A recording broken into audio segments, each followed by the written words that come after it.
una vez más,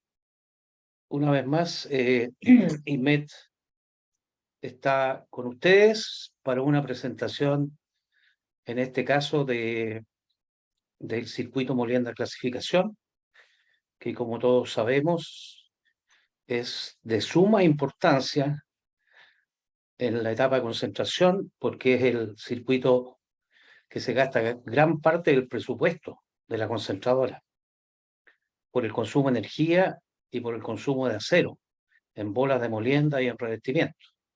Además, es el circuito que genera el producto final que va a la etapa de concentración. Por lo tanto, tiene que generar un producto adecuado para que esa etapa sea lo más eficiente posible. Por eso que nosotros como IMET le damos la importancia que tiene, y siempre que tengamos alguna novedad en el tema, lo vamos a presentar. Y en esta oportunidad, el doctor Jaime Sepúlveda nos hará una presentación titulada La bomba, el corazón del circuito de molienda clasificación. A pesar de que prácticamente todos conocemos a Jaime, no está de más que recordemos parte de su currículum. Y digo parte porque si lo recordamos todo necesitaríamos prácticamente toda la reunión.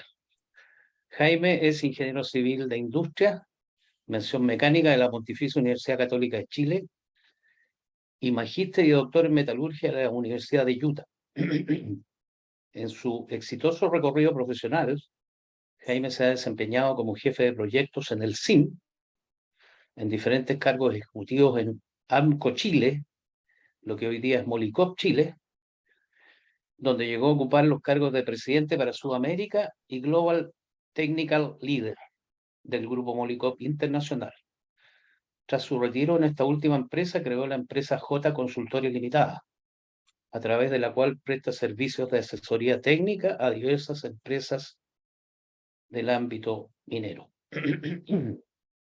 Jaime recibió valiosos reconocimientos, tales como el Premio al Profesional Distinguido 2002, otorgado por el Instituto de Ingenieros de Minas de Chile, el Premio Sútulo 2005, otorgado por el Ministerio de Minería de Chile,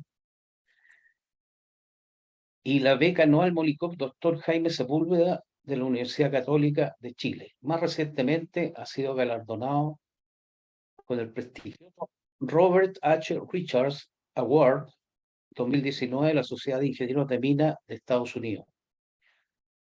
Jaime es autor de un texto de estudio y más de 40 publicaciones tanto a nivel nacional como internacional. Ha dictado diversos seminarios y cursos de perfeccionamiento para profesionales de numerosas empresas mineras, universidades y centros de investigación. Desde 2014 también es profesor visitante del Departamento de Metalurgia en la Universidad de Concepción.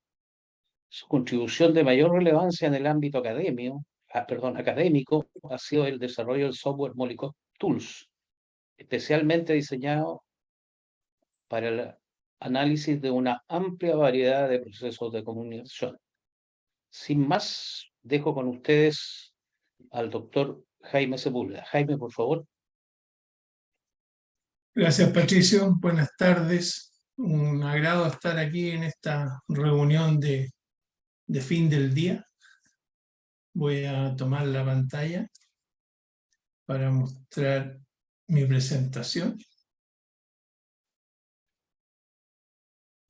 ¿Ya están viendo ya la presentación con puntero y todo lo demás? ¿Sí? ¿No? Efectivamente.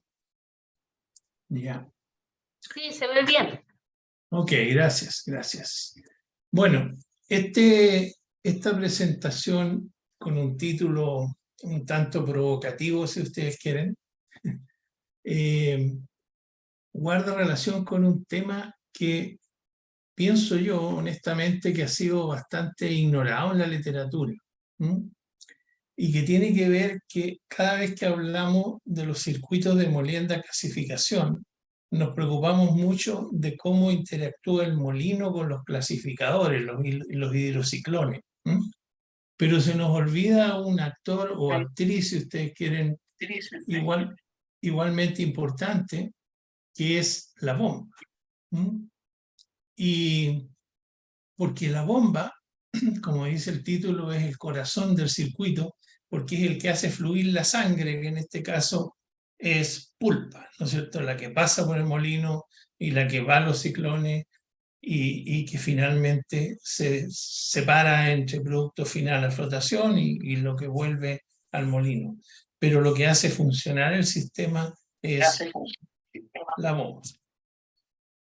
Ahora, hace ya 40 años, yo postulé esto que llamé la cuarta ley de la molienda clasificación, cuando la verdad que todavía no pensaba mucho en las bombas, pero propusimos que un circuito como el que está acá, ¿no es cierto?, el típico circuito directo o inverso, rigen las mismas conclusiones.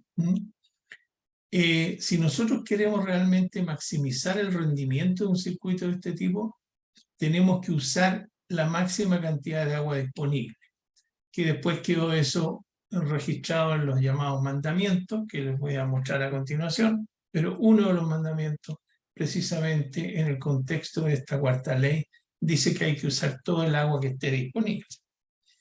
Ahora, en la práctica, este criterio de usar todo el agua, ¿no es cierto?, puede que enfrente limitaciones, porque por las restricciones de la capacidad de la bomba, ¿no? La capacidad de la bomba tiene una cierta capacidad, valga la redundancia, que no es infinita. Entonces, a medida que aumenta la dosificación de agua total al circuito, para hacerle caso a la cuarta ley, al mandamiento número 7, se afina el corte de los ciclones y aumenta la carga circulante resultante. Cuando aumenta la carga circulante, que es todo este flujo 3, 5 que está acá, ¿no es cierto?, aumenta la exigencia sobre la bomba. E incluso, obviamente, si las bombas son de velocidad fija, eso obligaría a cortar carga fresca, pero incluso cuando las bombas son de velocidad variable, esa velocidad variable es en un rango, tiene un límite. Y por lo tanto, cuando esa capacidad máxima es excedida, el sistema de control no tiene otra opción más que reducir el agua, contrario al mandamiento 7, para así reducir la carga circulante y con eso bajar la exigencia a la bomba. Si recordamos el rol de los hidrociclones no están en el circuito para clasificar bien, para lucirse como excelentes clasificadores, sino que básicamente están aquí para desarrollar la carga circulante más limpia posible. No queremos que descarguen muchos finos de vuelta al molino, pero tampoco queremos que tenga una perfecta eficiencia de clasificación, porque eso puede que afecte la respuesta del molino. Lo que queremos lograr en un circuito de molienda clasificación es que el molino permanezca en su operación estable con un mínimo de partículas finas, lo que llamamos fino, dentro del molino, para que de esa manera la energía que toman las bolas, la capacidad de moler de las bolas, se aplique aleatoriamente, ¿no es cierto?, entre partículas gruesas y finas. Si nosotros tenemos predominancia de lo grueso, vamos a usar la mayor parte de la energía moliendo esos gruesos y una proporción tan pequeña como sea posible en remoler los finos que ya están listos para ir a flotación o a la etapa siguiente. Entonces, lo que buscamos es operar en los hidrociclones en conjunto con el molino, de manera de mantener una mínima proporción de partículas finas de su interior, pero siempre cumpliendo con la tarea de molienda, que es el tamaño de alimentación y el tamaño de producto al cual queremos llegar. Y todo esto gracias a que hay una bomba aquí abajo que mueve los flujos y que permite que esa carga circulante se desarrolle. El objetivo entonces, este objetivo de minimizar finos en la descarga, según la cuarta ley, puede ser siempre alcanzado y para eso hay que lograr 3 condiciones, ¿no? La primera de ellas es que, ya la dijimos en el fondo, el porcentaje sólido de rebalse de los ciclones tiene que ser el mínimo posible. Entonces eso va a estar limitado por la disponibilidad de agua, porque las operaciones no tienen tampoco una cantidad ilimitada de agua. Entonces por eso que este porcentaje sólido rebalse es muy raro que esté debajo del 34-36% sólido. En algunas operaciones mucho menos, cuando hay agua.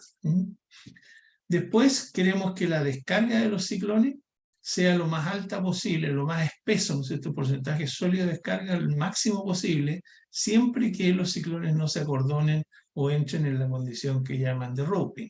¿Por qué queremos esto? Porque el agua que contenga la descarga de los ciclones es un agua sucia, en realidad es pulpa, y arrastra fino de vuelta al molino donde no lo queremos tener. Y por último, la tercera condición es operar a la máxima carga circulante, solamente limitado por la capacidad de la bomba, que vamos a hablar hoy día en detalle, y en algunos casos también por la capacidad de transporte del molino.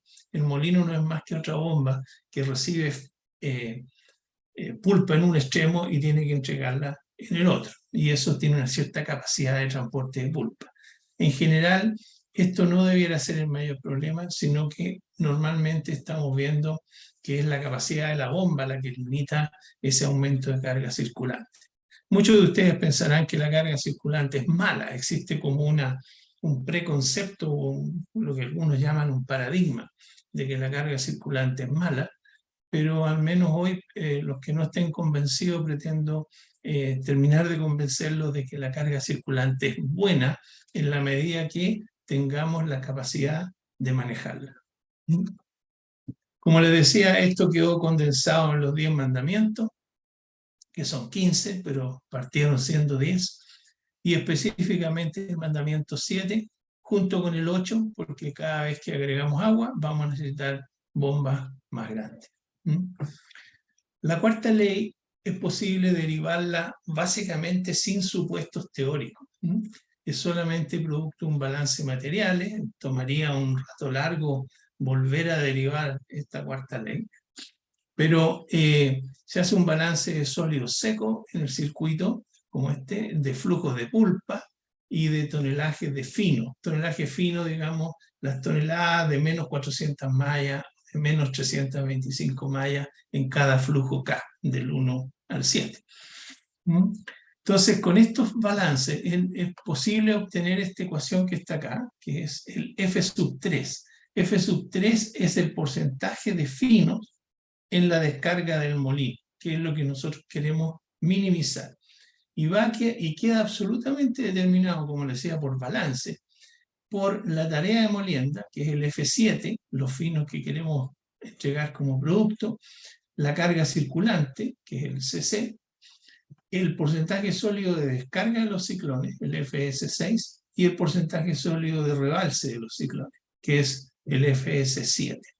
Aquí aparece un factor lambda, que en realidad no es muy importante, siempre un factor ojalá menor que 1, 0.9, hasta 0.75, y también puede ser mayor que 1 en algunas aplicaciones especiales de molienda muy fina. Me ha tocado verlo. Pero en general podemos decir que este lambda es 1 y con eso desaparece este término y no pasa nada. Bueno,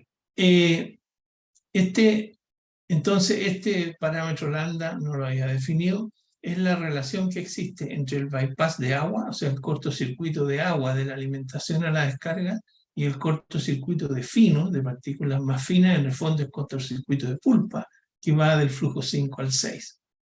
Generalmente es un poco menor que el de agua.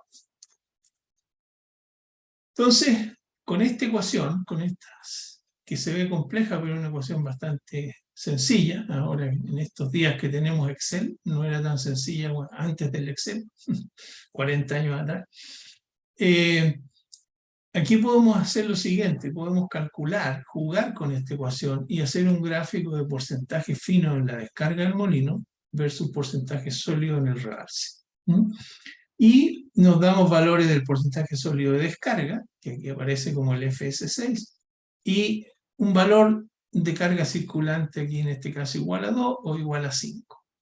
Entonces nos preguntamos si nosotros queremos reducir los finos de la descarga del molino. ¿Qué acciones tenemos que tomar? Aquí queda en evidencia que lo primero que tenemos que hacer, ¿no es cierto?, es agregar agua.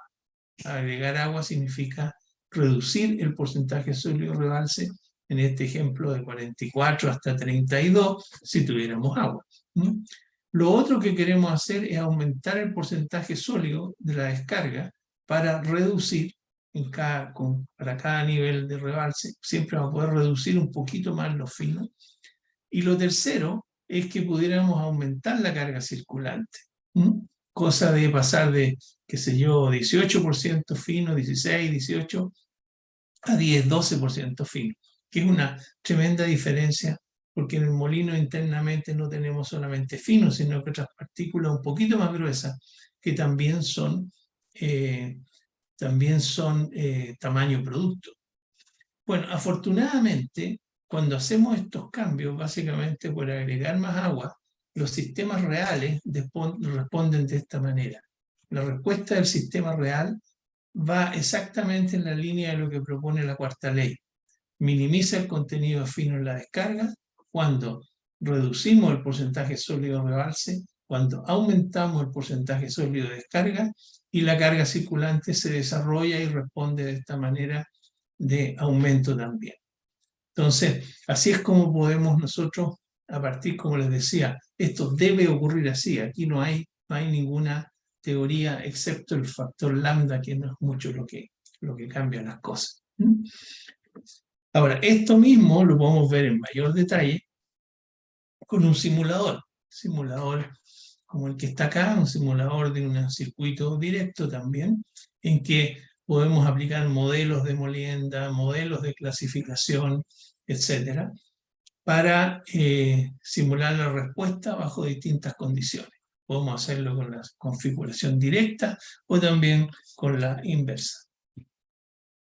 Entonces, este simulador nos entrega un detalle flujo por flujo de los tonelajes secos, el agua, porcentaje sólido, granulometría de cada flujo. Este que está en blanco acá es la alimentación, que es un dato, ¿cierto? Y así podemos desarrollar balances y empezar a explorar con el simulador. Aquí lo primero que podemos hacer es ver, ¿es cierto que aumenta el tratamiento cuando el porcentaje sólido rebalse disminuye? Claro, y aquí marca que en la medida que nosotros diluimos el rebalse, estamos usando más agua y engrosamos la tarea de molienda, estamos moliendo más grueso o moliendo menos, si ustedes quieren. Aumenta considerablemente el tonelaje. Podemos pasar con la misma instalación de algo menos de 500 toneladas por hora y llegar a casi 700. En todo este proceso está aumentando la carga circulante hacia acá, ¿ya? Bueno, lo que ocurre es que típicamente en una etapa de proyecto, los proyectos tienden a diseñar para tonelajes relativamente pequeños, o sea, tonelajes de diseño, y un producto bastante fino, que es lo que dictan los estudios del laboratorio metalúrgico. Llamémosle a eso la condición A. Pero a medida que empieza a funcionar la planta, todos los metalurgistas se esfuerzan en tratar de sacar mayor tonelaje, y para eso están dispuestos a sacrificar tamaño de producto también. Si tienen agua, agregan más agua. Entonces pasamos de una condición A a una condición B, que le podríamos llamar la condición de proyecto o diseño, y esta otra que sería la operación real optimizada. Pero ¿cuál es el problema? Que la bomba que diseñamos e instalamos para esta condición, muy seguro que esté chica, que esté insuficiente para llegar a la condición B. Y estas simulaciones son hechas suponiendo que la capacidad de bombeo es ilimitada. O sea, aquí no estamos incorporando limitantes por efecto de la bomba. Siguiendo en ese mismo escenario, lo que estamos logrando es reducir los finos en la descarga de molino, que es el criterio de la cuarta ley, ¿cierto? Cuando diluimos el rebalse y engrosamos la molienda, lo que estamos haciendo es reducir los finos en la descarga del molino, Eso sí que está aumentando la carga circulante y por lo tanto está aumentando la exigencia sobre la bomba. Entonces, si graficamos nuevamente tratamiento o toneladas por hora versus tamaño de producto con una bomba ilimitada, ¿ya? Vemos que al aumentar la carga circulante y al diluir el rebalse, aumenta considerablemente el tratamiento, la capacidad de la línea. Ahora, estos son los mismos resultados que lo estamos mostrando de distintas maneras, ¿no? Pero son el mismo conjunto de simulaciones. Ahora, hay que notar que estas curvas rojas que están acá son prácticamente líneas rectas. Tienen una muy leve curvatura hacia abajo, pero casi no se observan estos amplios rangos de tamaño. Entonces, el simulador, con una capacidad ilimitada de la bomba, apunta a que esa relación es lineal. Sin embargo, cuando uno empieza a analizar información de terreno, de planta, se da cuenta que sistemáticamente esta relación lineal se empieza a perder y llega un momento en que, aunque molamos más grueso, este sería el tamaño de producto, más 100 mallas, digamos, esto es más grueso hacia acá, el tonelaje deja de subir, o sea, no logramos pasar más tonelaje. Y eso me ha intrigado, me tenía inquieto por los últimos 7, 8 años, en que he venido analizando grandes cantidades de información del terreno y buscando una explicación. ¿Por qué pasa? ¿Por qué se desvía de la linealidad? Entonces, yo erróneamente le había echado la culpa a puntos de traspaso, restricciones aguas abajo, pero no me explicaba por qué. Si tenemos restricciones aguas abajo, entonces mantengamos el tonelaje y seguimos moliendo fino. Pero ¿por qué se nos engruesa el producto? Se nos engrosa el producto. Entonces, la hipótesis que planteo y que les quiero desarrollar ahora es que este fenómeno, esta respuesta, está causado por la bomba, ¿no es cierto? Porque las bombas de capacidad ilimitada no existen. No existen bombas de capacidad ilimitada. Entonces, la respuesta operacional de una bomba cualquiera, aunque sea de velocidad variable, está determinada por las curvas de la bomba, que son las que entregan los fabricantes. Estas curvas lo que hacen es que marcan la relación entre la demanda, la altura que tiene que, la altura equivalente, digamos, en metros de agua, en columna de agua, que tiene que levantar la bomba para un determinado flujo que está aquí en el eje de la X, lo que llamamos el HQ, la curva HQ. Entonces, dependiendo del modelo de la bomba, qué sé yo, uno ubica su punto de operación, ¿ya? Ahora, ¿qué es lo que logré hacer yo en este tema particular? Es que en vez de usar este gráfico, ¿no es cierto?, logré llevarlo a digital. Logré tomar muchas lecturas de estos gráficos, ¿ya?, para varias bombas. En realidad este es un ejemplo nomás de la 16x14, y logré reconstruir las curvas, pero ahora en base a ecuaciones. Yo puedo graficar, tengo las ecuaciones para cada una de estas curvas, y que esas curvas, relación HQ, son del tipo polinomial, en que hay un término del flujo al cuadrado, y no existe el flujo a la potencia 1. Y eso es para que la pendiente, aquí en la salida, en H0 es la altura máxima que está acá, esa pendiente sea horizontal, o sea que esa pendiente sea 0. Y con este tipo de ecuaciones nosotros podemos generar esta representación, donde aparece una constante A, ¿no es cierto?, que es una característica para darle la curvatura a este tipo de curva.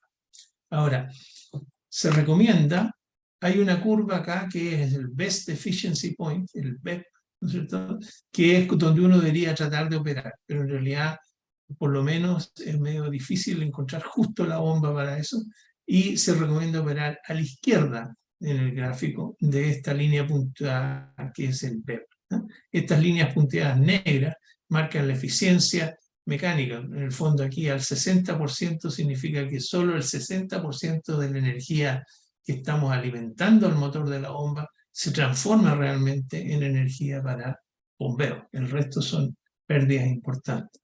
Y a la derecha del BEP, ¿no es cierto?, también la eficiencia empieza a bajar. Entonces aquí podemos marcar un punto de operación que va a depender de lo que queramos hacer con la bomba.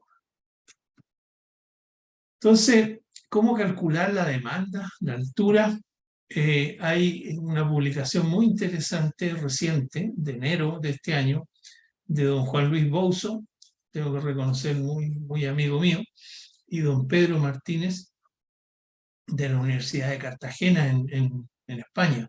Ellos publicaron este bombeo de pulpas minerales en rocas y minerales, donde dan todo el detalle de cómo llegar a calcular la exigencia sobre la bomba. Yo tomé un caso especial en que medí una altura equivalente de 22 metros para un flujo referencial de 2500, esto va al cuadrado también, y dividiendo por esta eficiencia uno llega a calcular la exigencia sobre la bomba o la demanda sobre la bomba en metros en columna de agua. MSA significa metros columna de agua. ¿Y qué es lo que necesitamos para entrar a las curvas de las bombas? Y esta ETA que está acá es la eficiencia hidráulica, no la eficiencia mecánica. La eficiencia hidráulica del transporte que nos permite convertir de metros en columna líquida, llevarlo a metros en columna de agua. El asunto es que nosotros podemos desarrollar ecuaciones para saber dónde quedamos dentro de este mapa, ¿no?, de las bombas. También se observa que este H0 es función del cuadrado de la velocidad. Si aquí tenemos el rodete de la bomba girando a distintas velocidades, es proporcional al cuadrado, bastante bien ajustado, digamos.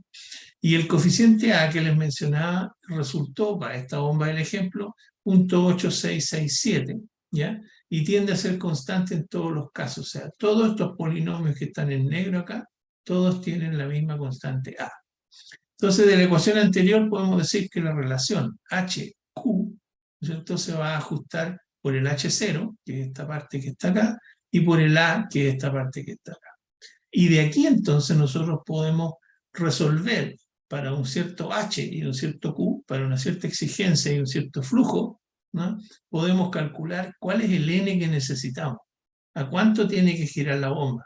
Y ahí puede que nos salga un valor que esté muy por encima del rango operativo. Entonces, aplicando el solver, ¿no es cierto?, el algoritmo que lo adjuntamos al simulador que les mostraba antes, va buscando ajustar el porcentaje sólido rebalse para que, por ejemplo, si yo le quito agua, va a bajar la carga circulante. Si la bomba estaba quedando chica, con eso yo reduzco el flujo sobre la bomba, no tanto la altura a lo mejor, pero sí el flujo, hasta que encuentro cuáles son los RPM que sí puede operar la bomba, ¿no? En este caso, este triángulo que está acá sería el de ese ejemplo, ¿no? Pero, siguiendo con lo mismo, nosotros podemos hacer distintas alternativas. Podemos determinar el porcentaje sólido que requerimos, o podemos determinar los RPM que requerimos, etc. Y podemos ir jugando con el simulador hasta encontrar este cálculo. El simulador me dice cuántas toneladas por hora van a estar pasando, cuál es el tamaño de producto y el porcentaje sólido de rebalse, cuál es la carga circulante que se va a generar, y aquí abajo, la parte más importante en este tema, es el cálculo de la demanda sobre la bomba, el pumping head, y el BEP, que debe ser el Best Efficiency Point, decía, muy cercano a la demanda, y acá tenemos también el flujo, también un poco menor que el del punto mayor eficiencia, y calcula que necesitamos 480 RPM, que es el punto que está marcado aquí, ¿no es cierto? Ahí está. ¿Ya? Entonces, con esto, ahora podemos tomar el simulador nuevamente y empezamos a ver que en la medida que nosotros aumentamos la capacidad, las RPM, ¿cierto? De 300, 350, 400, 500, para un determinado tamaño de producto, va aumentando el tratamiento. Y si queremos moler más grueso, obviamente podemos pasar más tonelaje con un producto más grueso. Pero esto entonces depende de la velocidad que tenga la bomba, implícitamente de la capacidad de la bomba. Entonces, ¿qué es lo que está pasando aquí? Que el porcentaje sólido rebalse tiene que disminuir. O sea, para poder pasar el máximo tonelaje a 500 RPM, nosotros tenemos que usar la máxima cantidad de agua. Significa bajar el porcentaje sólido de rebalse. Y aquí es interesante comentar que en realidad uno dice, bueno, pero la bomba, ¿por qué me afecta la velocidad de la bomba si la bomba no muele? Claro, la bomba no muele, el agua tampoco, pero esa bomba ayuda a crear condiciones para que el molino pueda moler más y mejor. ¿Y cuál es esa condición? Que el molino se mantenga con un mínimo porcentaje de finos dentro en la carga del molino. Entonces, por eso es que o sea, no siendo la bomba un elemento moledor, ayuda a moler. ¿Ya? Y eso es lo que decía al comienzo de la presentación, que ha sido bastante ignorado en la literatura. Yo personalmente no he encontrado ningún trabajo, ninguna publicación que vincule los tres actores principales del sistema, el molino, los ciclones y la bomba. Bueno, ¿qué pasa cuando la bomba empieza a quedar limitada? Si yo empiezo a diluir el rebalse, va a llegar un momento en que la bomba ya no va a poder y va a tener que incrementar o sea, va a tener que cortar agua para responder lo mejor que pueda. Y aquí fíjense ustedes cómo ya empezamos a perder la linealidad, que puede ser lo que yo postulo, que es lo que pasa en los sistemas reales, que cuando las bombas llegan a su nivel de diseño, que probablemente fueron diseñadas para una tarea mucho más pequeña, aquí empezamos a perder la linealidad, la línea de punto suspensivo sería la respuesta de la bomba ilimitada, o sea, que no tiene problema. Y esta es una real. ¿Por qué esta sigue siendo recta? Bueno, porque al 42% sólido todavía la bomba tiene capacidad, pero eventualmente va a llegar a un máximo. Entonces, la velocidad de la bomba aumenta en esa dirección.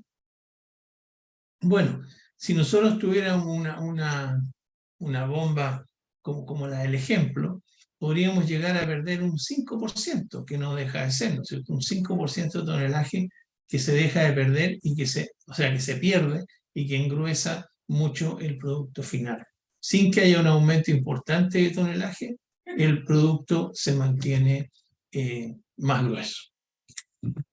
Entonces, mientras más pequeña sea esa bomba, mayor es la pérdida potencial de capacidad. Mayor, aquí un 5%. Si nosotros probamos con una bomba un poquito más grande, ¿no es cierto? En vez de la 16x14, la 20x18, y esto es un ejemplo, no es publicidad de Eral, ¿no? Básicamente aprovecharme de los contactos que tengo y que me dieron la información de las curvas.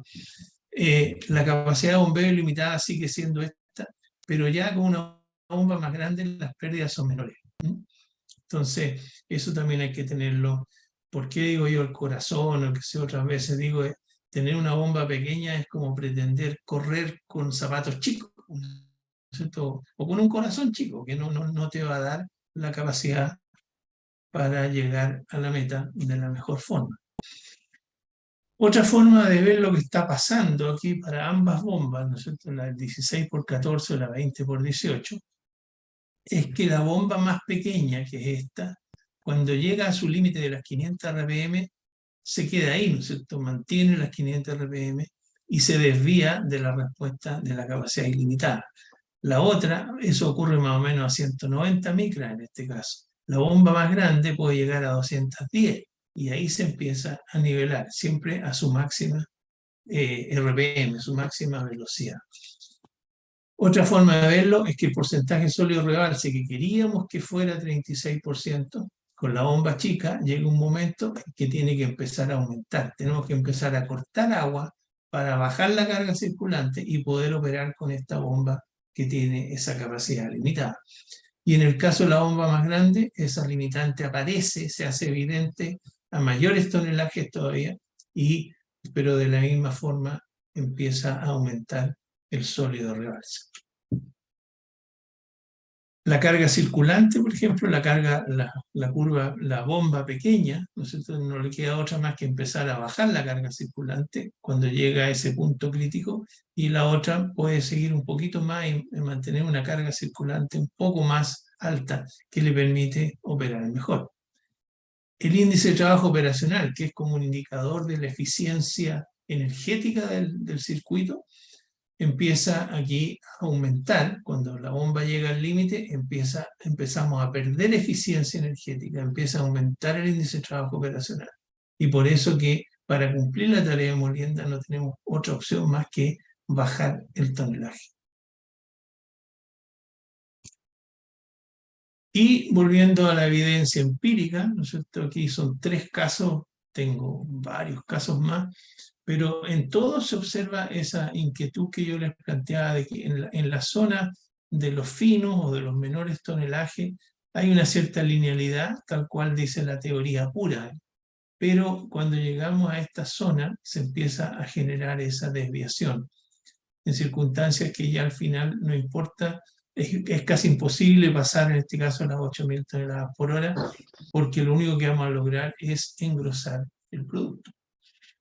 En este caso, lo mismo, ¿no es cierto? Otras operaciones, y acá también, siempre desvío respecto a la linealidad, y ese desvío se va a producir, pienso yo, en el momento en que las bombas llegan a su límite y no tienen más que empezar a reducir la dosificación de agua. También tenemos que reconocer que esto también puede estar limitando la capacidad del molino, ¿no es cierto? O sea, se convierte en cuello botella. Un mineral más blando, una molienda más gruesa, todo eso indica que podríamos estar pasando mayor tonelaje, y a la bomba le da lo mismo si el mineral es duro, fino, o etcétera, porque lo único que le interesa es el flujo, es lo que tiene que mover. Y aquí se observan este caso, que estoy autorizado a decir que es pelambre porque lo publicamos en varias otras ocasiones. Pelambre fue diseñado para menos de 140 micra, algo así como, no sé por qué me suena un valor 97, pero a lo mejor al final fue 115 de diseño, y hoy en día están operando a 220, 230. Entonces, obviamente que la bomba que servía para esto, que fue lo que se instaló, no es necesariamente adecuada para atender estas moliendas más gruesas de tonelajes muy importantes, mayores.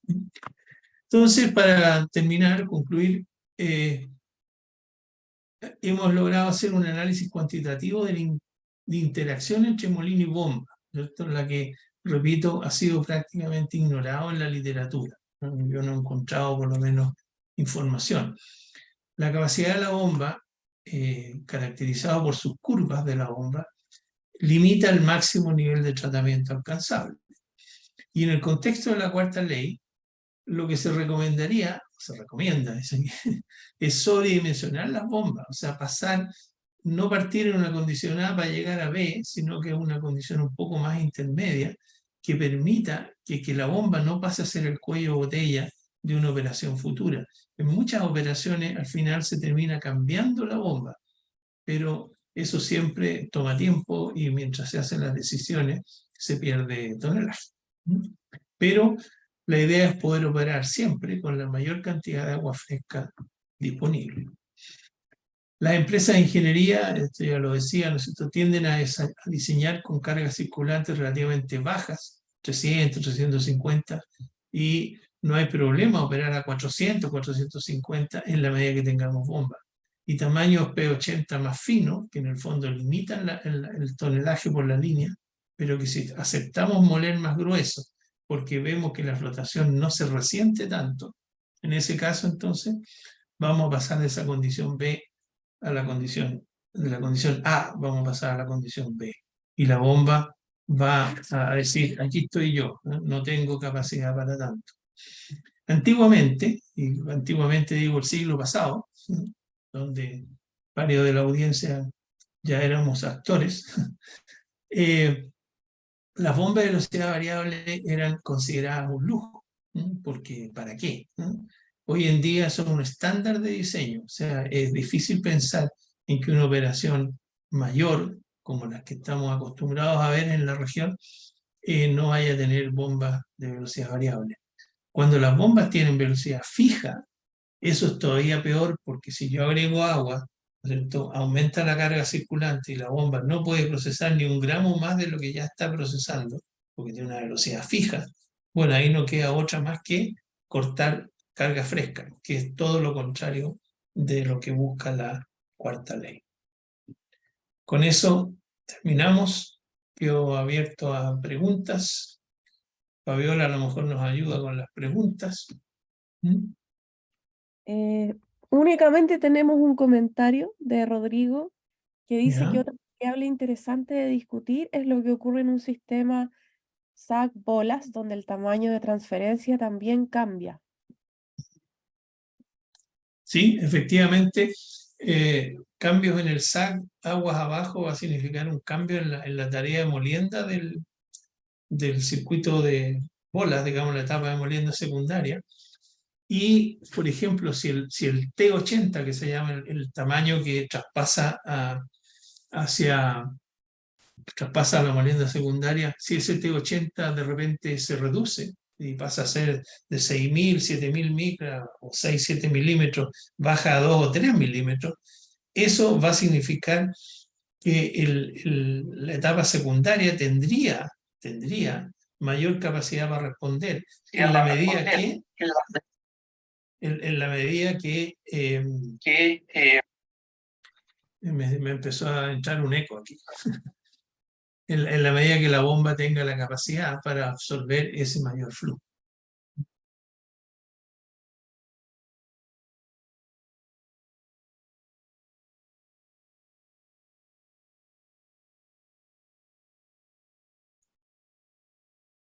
¿Qué pasó? ¿Mm? Aquí estamos. ¿Algo pasa? No, ahí ya terminé. Vamos. Ahí ¿Me estamos. escuchan? Sí, Ahí estamos todos. Jaime estaba complementando un comentario que dejó Rodrigo sobre un sistema SAC-bolas. Y a los demás les recuerdo que pueden hacer sus preguntas. Ahora tenemos unos minutos. La pueden hacer por micrófono abierto o si quieren dejar el comentario en el chat y yo lo leo. Claro, que levanten la mano los que quieran hacer preguntas, por favor. En reacciones.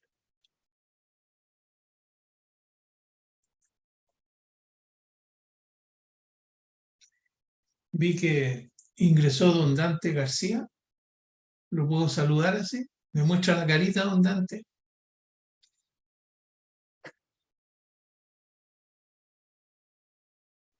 Muchas gracias, don Jaime. Acá estoy viajando por Quillabeco. Saludos. Ah, ya, aquí ya vengo. Qué bien.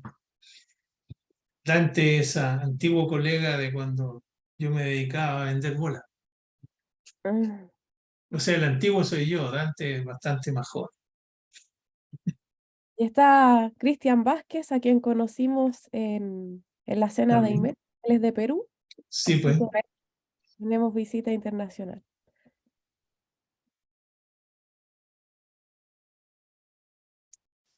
¿Alguien levantó la mano? Fui yo. Tenemos un La idea es, de la idea es, Leonardo. por favor, si alguien, si alguien quiere hacer pregunta, que levante la mano. ¿Ya? Yo voy a hacer una pregunta. Espéreme que tenemos a Leonardo Espinosa que dejó un comentario en el Sí, chat. estoy viendo el ¿Ya? comentario. Dice que existe otra limitante de capacidad relacionada a la capacidad de hidrociclones. No sé si con eso se refiere a que no podemos operar los ciclones a 30 libras, o sea, si nosotros queremos mantenernos en un rango de 10, 12 libras, tenemos que abrir ciclones o cerrar ciclones según sea necesario. Pero eso es la presión por el flujo que atraviesa los ciclones, es parte de la demanda de altura equivalente que tiene la bomba. No sé, Leonardo, si era otra cosa lo que tú indicabas.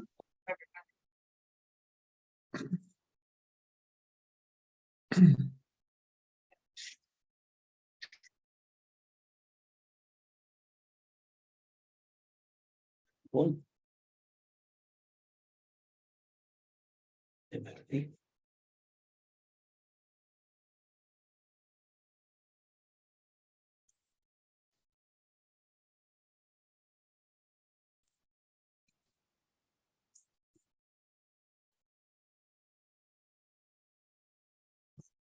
Aquí contesta Leonardo que se refería a la capacidad disponible de hidrociclones, o sea, el número de hidrociclones. Claro.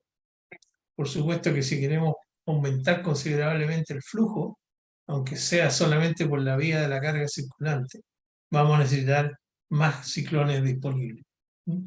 Más número o más grandes. En algunas operaciones han llegado a pasar de los ciclones de 20 a 26 o los de los 26 a 33, para tener mayor capacidad de ciclonaje.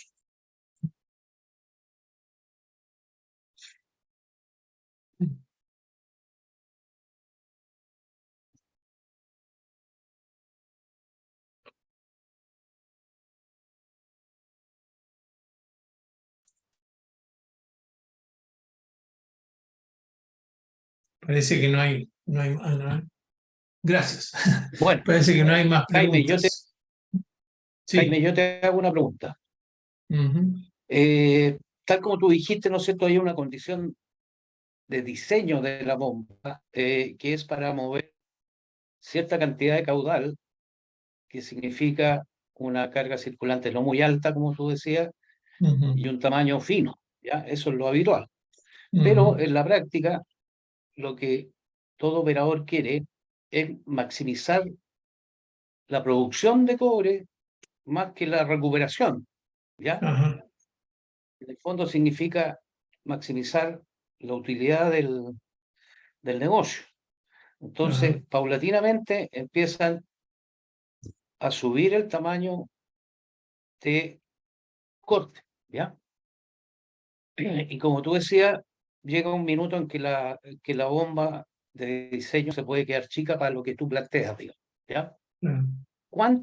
¿Cuántos tamaños adicionales tú recomendarías como para eliminar este problema? Me refiero a que si el diseño original da una bomba, no sé, 16 por 18, yo desconozco en este minuto, como estoy fuera, digamos, Sí. los tamaños de bomba que se manejan, pero no sé, pues si hay una 16 por 18, después viene una 18 por 20, después una 20 por 22, no sé, ¿ya? ¿Cuántos tamaños adicionales sería recomendable para cumplir con tu hipótesis, digamos, Yo diría que con tu... esto es un poco, Patricio, como los zapatos. Si tú te compras justo el número de zapatos, te van a doler los pies. Entonces te compras un número más. Aquí también la bomba podría ser, de lo que tú calculas, un modelo más, que son cada proveedor, fabricante tiene sus propias escalas. Pero tampoco te puedes ir una bomba demasiado grande porque te caes hacia la derecha del best efficiency point. Entonces ahí la bomba tampoco va a operar bien. Va a empezar a cavitar y a hacer cosas extrañas. Entonces, grande, pero un poquito más grande. Ahora, idealmente el proyecto debiera ser ambicioso en cuanto a no o sea, no hacer un proyecto con un tamaño de producto excesivamente fino, porque sabemos que la flotación a nivel industrial responde mucho mejor que la flotación de las pequeñas celditas de laboratorio. Entonces, generalmente se concluye a nivel laboratorio que hay que moler a 180 micras, pero en la planta puede llegar a 220, 230. Y como vimos en las gráficas, eso es una gran diferencia en tonelaje. Acá Otro colega está preguntando cómo podría afectar la bola. La verdad es que yo pienso que no afecta a la bola, porque en la medida que la bola sea relativamente redonda y de acero, no va a moler más o menos, pero no sería un elemento a considerar en este análisis.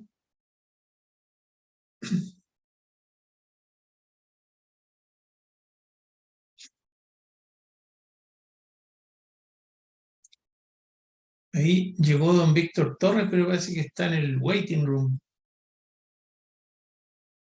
Fabiola. Y lo acepté, que se demora un poquito por la Ya. conexión, a uniendo. Y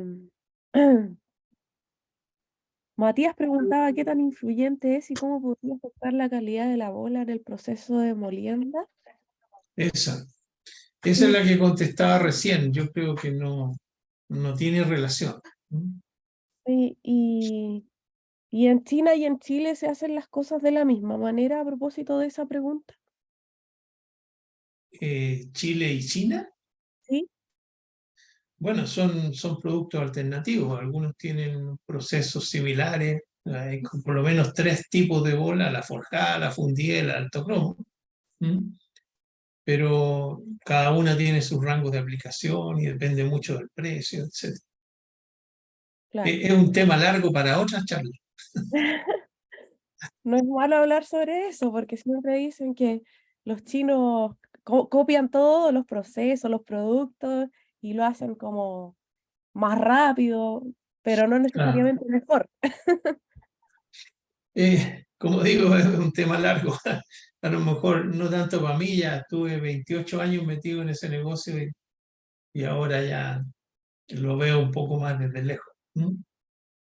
Y Vicente pregunta cómo cree que este Sí, planteamiento de la bomba podría afectar el consumo energético de la planta. claro, lo afecta positivamente porque en la medida que nosotros podemos aumentar tonelaje, el molino de bolas no debiera, va a bajar la potencia un poquito, pero no debiera bajar significativamente la potencia del molino. Entonces, potencia dividido por mayor tonelaje te da menos kilowatt-hora por tonelada, que indica una operación más eficiente. Entonces, sí, la bomba con suficiente capacidad permite reducir los consumos de energía de la etapa.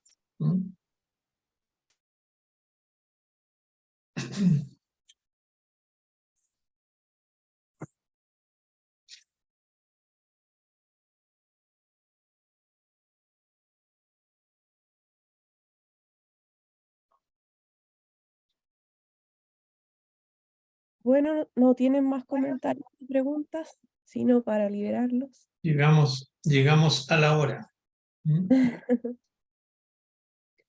Igual aprovecho de recordarles a quienes no lo han hecho que se hagan socios de IMED Chile, porque tenemos muchos beneficios, además de seminarios, cursos, nuestra cena anual y otras cosas. Y así fortalecemos esta red y eso nos ayuda a todos, pues, a los profesionales, a los que estudian, a los que trabajan en la academia y a los que trabajan en la industria, para que sea más conocido el trabajo de los ingenieros metalúrgicos y avancemos también al desarrollo sustentable al que contribuyen en la minería. Efectivamente.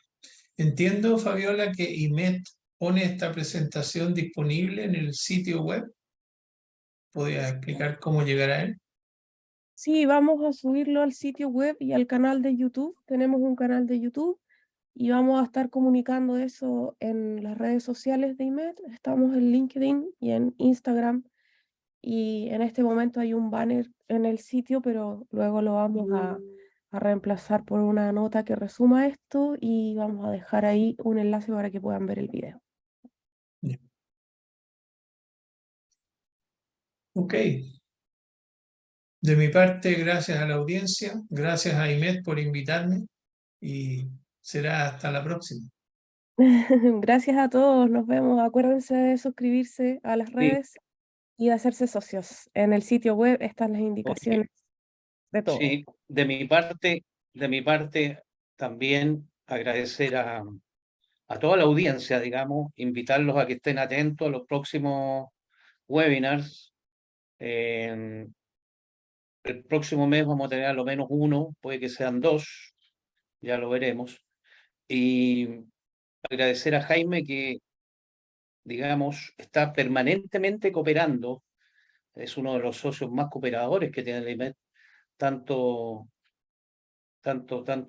con sus charlas, como con su curso, como en general, digamos, incluso con auspicio, digamos. Así que muchas gracias, Jaime. Y lo que- Aquí, no es mucho lo que se paga, en realidad es bastante poco y para poder lograr todos nuestros objetivos que están en la red, que están en nuestro sitio web para que ustedes los vean, necesitamos el máximo de apoyo, el máximo de socios. Así que muchas gracias. ahí llegó otro mensaje, dice don Jorge, me imagino que quiso decir Jaime, de parte de Carlos Carrillo, si es posible reunirse, tomar la relación, claro. Ahí en la última lámina estaba mi correo para que conversemos.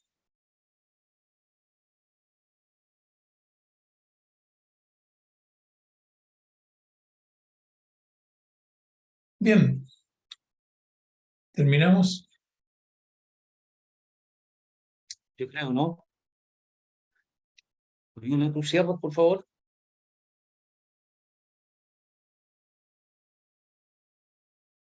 Estás muteada, querida Fabiola. Ahí sí. Gracias a todos y será hasta la próxima. Manténganse atentos a nuestras redes sociales y al sitio web porque ahí estamos comunicando nuestros próximos eventos. Ok. Chao, chao. Chao, Ok. chao. Muchas gracias. Chao, Muy bueno. gracias.